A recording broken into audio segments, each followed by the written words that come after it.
Hi, good morning, and welcome to my channel. I'm Dr. Carmen McGuinness, and today I'm going to present on seasonal affective disorder. So before I start, a little bit about the channel.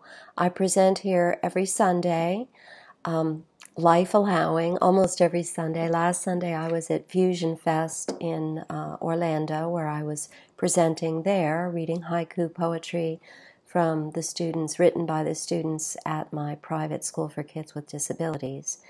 So obviously that was very important. I was there Saturday and Sunday. It took up a lot of my time, drive time. As you know, I live in the country.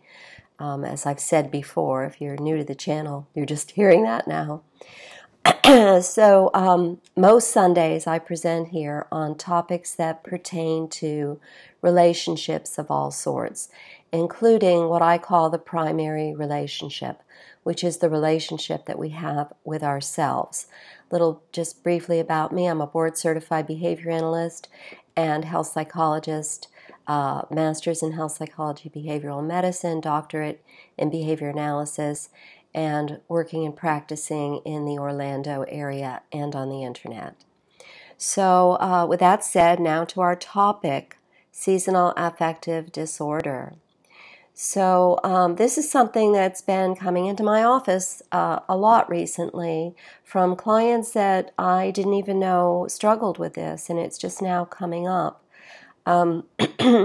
So sufferers of seasonal affective disorder report a vague sense of dis-ease, a discomfort within their spirit and their lives.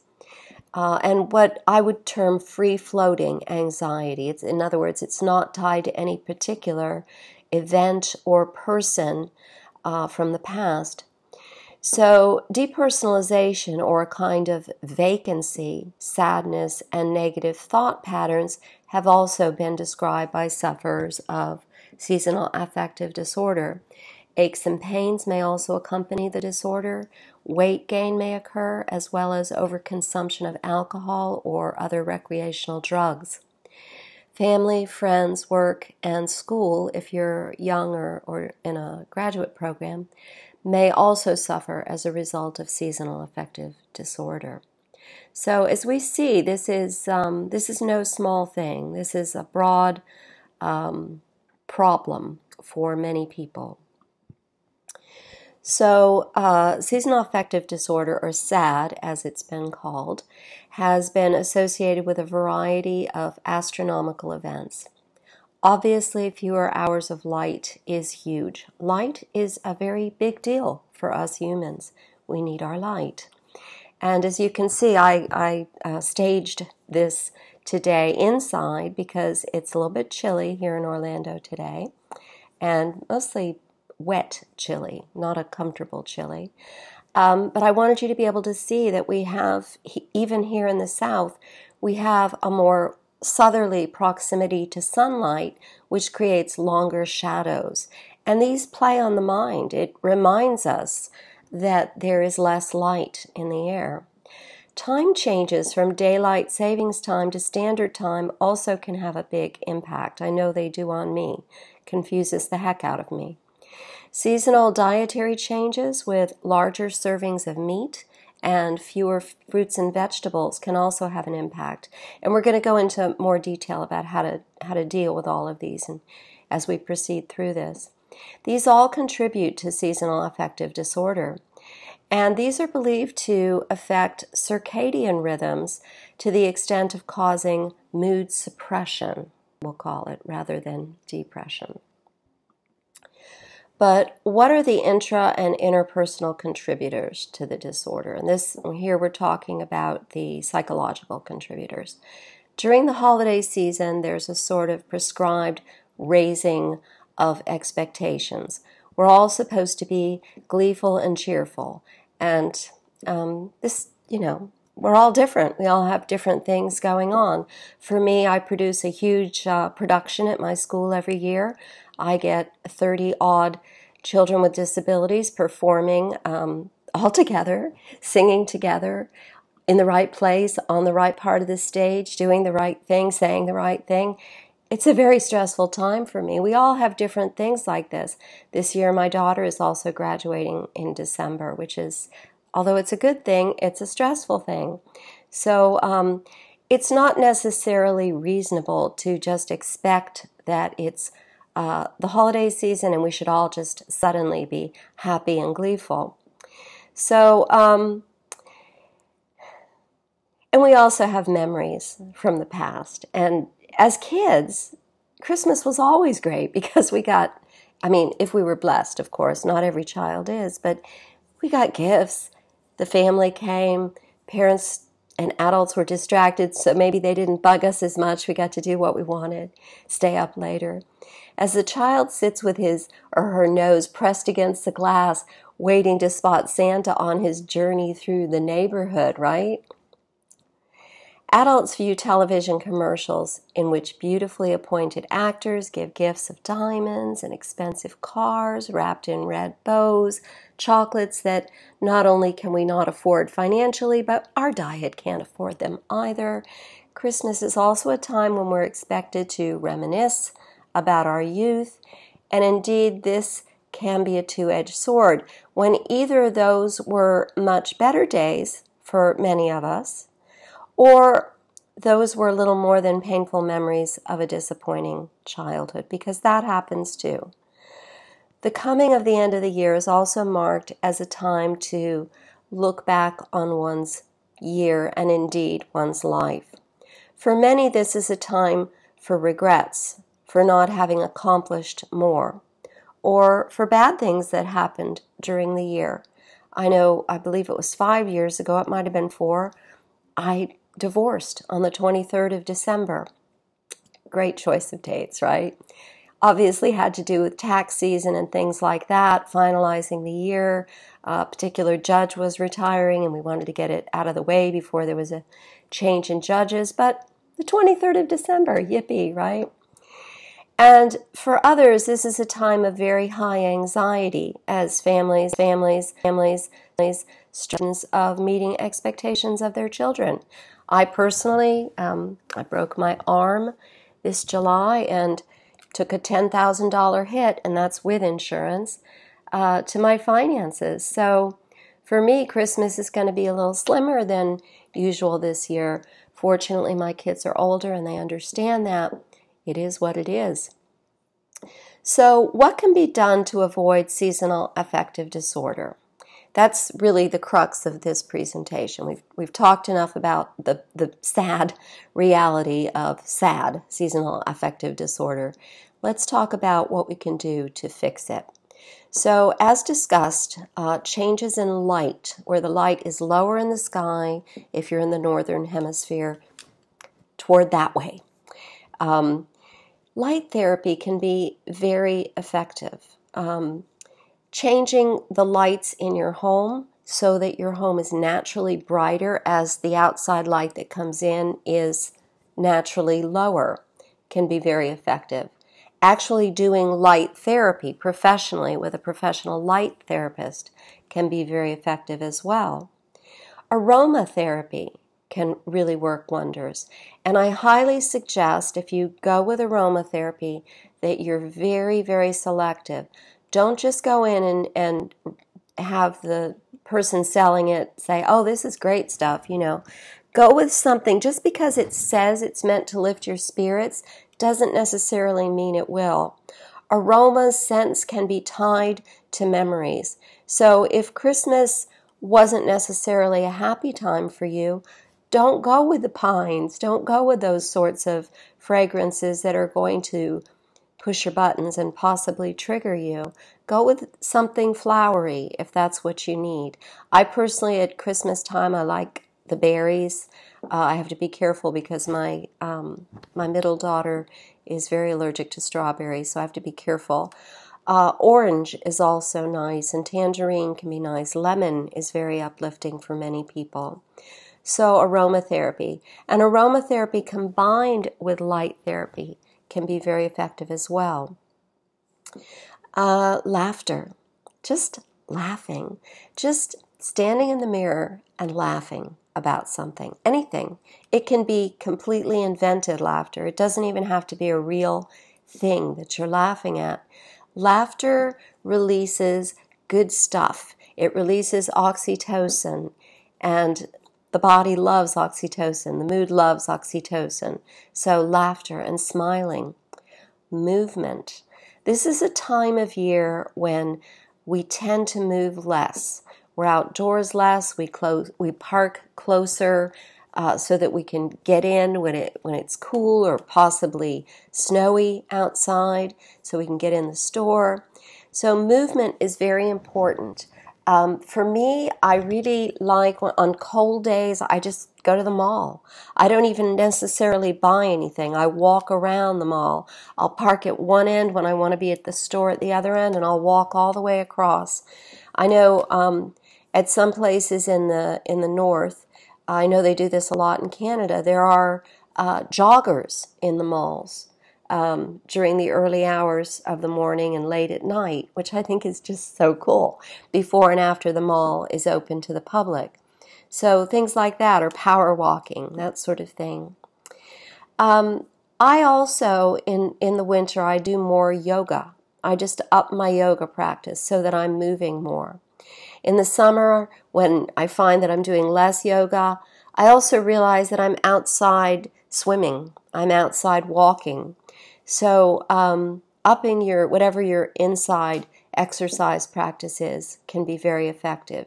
If you don't have some kind of a home gym, and maybe you're someone who goes to the gym instead, I highly recommend that you get some free weights, a yoga mat. Just do stretches. Get a book on stretching if you don't practice yoga regularly and you're not into that. Tai Chi can also be an effective movement pattern. I know for me, when my arm was broken, I couldn't do yoga because I couldn't support my weight for a while on that wrist. I couldn't bend it far enough either. So I took up Tai Chi at that time as well. So now I have two options. So also beware changes in sleep, and this one is huge due to time change and also to increased sugar intake. During this holiday seasons, we tend to be eating more sweets and drinking more alcohol, and that can cause a blood sugar spike overnight. And at some point in the future, I will do something on improving your sleeping patterns as well, and I'll talk more about that. But just briefly, we have two things at play. We have the time change, well, three really. The time change, the natural earlier time change that happens, or light change that happens as the sun goes down sooner in the day, in the afternoon. And we also have the blood sugar spikes that can affect our overnight sleep pattern. So really three things that can mess with our sleep. So I tell people really try to get in bed that hour to hour and a half earlier at night. I know for me, my natural time to go to bed through the summer months is, and summer being, from about April to about October, the end of October, really when daylight savings time is happening is when I think of summer. So for me, my natural time to go to bed then is shortly after 11 o'clock at night. At 11 o'clock, I start thinking about going to bed. And this is a natural progression from the sun going down at about 8:30 here during those hours, 8:30 in the evening, and things start to drip in the brain. The brain starts to tell us through the third eye, which is a real thing. This is not voodoo, guys. This is a known event that happens. The brain starts to tell us that it's time to start to settle down. We move less in the evening. We hopefully are eating and drinking less in the evening, and we start to unwind. We might watch TV or do something relaxing. So for me, in the winter months, 9:30 is really that time. It's a good hour and a half because the time has changed by an hour and the natural light has changed by about a half an hour, depending upon where you are in the world, obviously.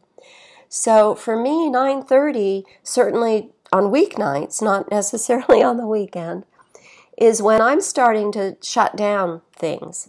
I'm starting to turn off the television if I'm watching TV.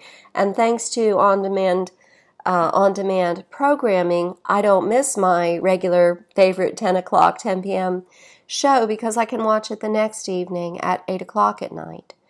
So that's a highly recommended thing to do to help improve your sleep patterns. Because, and here's the main thing, exhaustion can affect mood as well.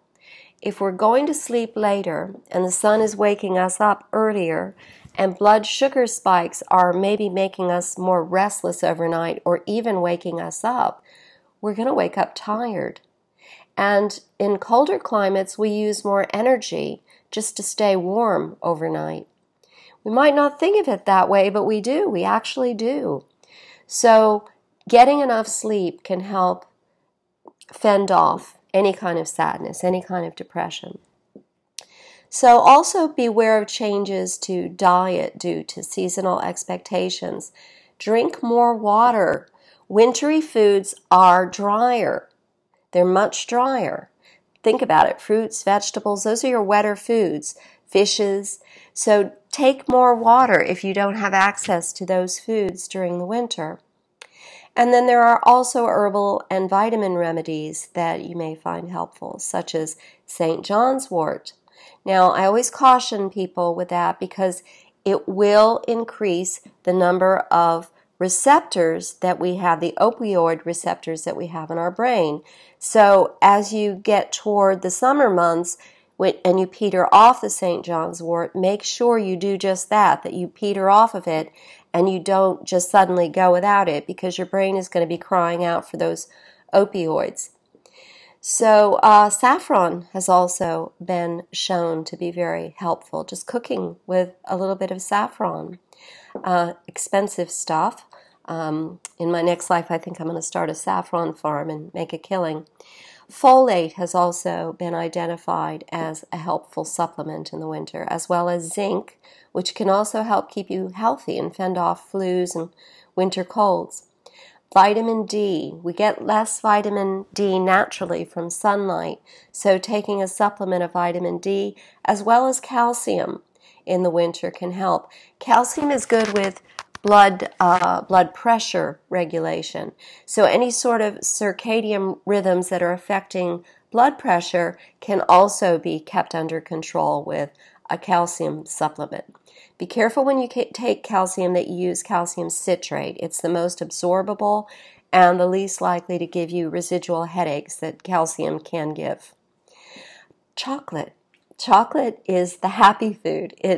Always take dark chocolate, something that is 70% cocoa or higher. And there are some lovely new brands out that are sweetened with stevia.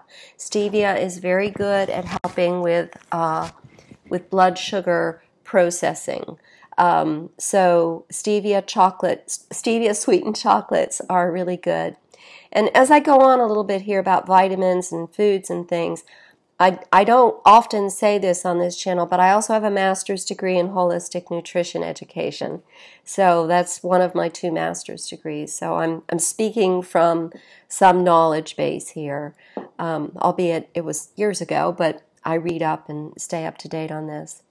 So if your seasonal affective disorder is combined with anxiety, if you feel a vague sense of anxiety along with it, which many people do, try a CBD oil supplement. And these are drops that you're just going to put on your tongue, under your tongue, sublingual, and let them dissolve and then just swallow and drink some water.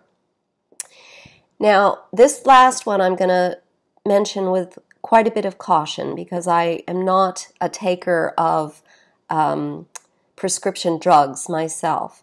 But for many people who really struggle with this and have tried these other things and they don't work, ketamine has been found to be helpful in the winter months. And I highly recommend that if you take it, if you use ketamine, that you only use it in the winter. If your sadness is truly seasonal affective disorder and not long-term depression, then just take it in the winter months. So that's something you'd need to ask your physician about. So the last thing really that I want to say, last couple of slides here in my presentation, and I say this with love. I want to preface this and say that I say this with love and not with any sort of nose in the air attitude here. I also have had seasonal affective disorder from time to time, not every year, but it does happen. So I'm saying this with love, and this is that depression is a choice. You can select your thoughts. Every emotion, every thought is a choice. You may not be able to choose whether or not to have the emotion or thought, but you do have the choice of whether or not to select it or to free it. When we select that bad thought and make it our new special friend, sort of hug it and live with it, take it to bed with us, of course it's going to affect us. Sometimes emotions lead to thoughts, and sometimes thoughts lead to emotions. We now understand that this is a two-way process. Wonderful book, Molecules of Emotion, if you haven't read it, by Candace Pert, and her discovery. So we know that these things go two ways, and it's even difficult to tease them apart. When one happens, if you let it go, it won't lead to the other. If it's a sadness, an emotion, let it go, and you won't feel like, oh, I have to figure out why I'm sad, and now you're having the thoughts as well. If it's a thought, just go stand in the mirror and smile and laugh instead of manifesting an emotional response to it. So, gratitude. Gratitude, for me, is the best drug for any kind of sadness. When I broke my arm, as many of you who've been following me for a while know, I posted a long list of things that I'm grateful for. Gratitude is like a sharp, healing sword against seasonal affective disorder. Instead of reaching for the bad stuff when sad sneaks up on you, keep ready a treasure chest of what you feel thankful for. Literally, in my bedroom, on my nightstand, have a little treasure chest that my mommy gave me when I was a little girl with little slips of paper, and on it are the things that I'm grateful for. And it can be things that I have, like good genes, for instance, or it can be things that have come into my life, like my children, or a particular friend, sunlight, the moon. It can be anything at all. So, working on your stuff, that stuff that you work on with your therapist, this may or may not be the right time for that. Sometimes we have to set that stuff aside during the winter months and get back to it when we're just naturally more chipper. But for many of us, when these things come up, it is actually the time to do that work. If you do it with a therapist. Don't attempt it alone. If you are a seasonal affective disorder sufferer, don't affect working on your stuff in the winter months without the help of a therapist. So, and then just the last thing I want to say, and I know it's cold out there at night, but for me, when I find myself less in the sunlight and less outdoors during the day, I often find myself outside at night, staring up at the night sky, and just remembering that there's light there too. There's many beautiful luminaries in our sky at night. So that's the very last thing that I wanted to say. It probably would have been more neatly tucked in somewhere else, but it didn't make it into my PowerPoint, so I'm just throwing it in there now. So I wish you the very best. I hope you find light and life and happiness in your world as you go through December and January and February and on into the spring. Bless you all, and see you again next Sunday. Take care.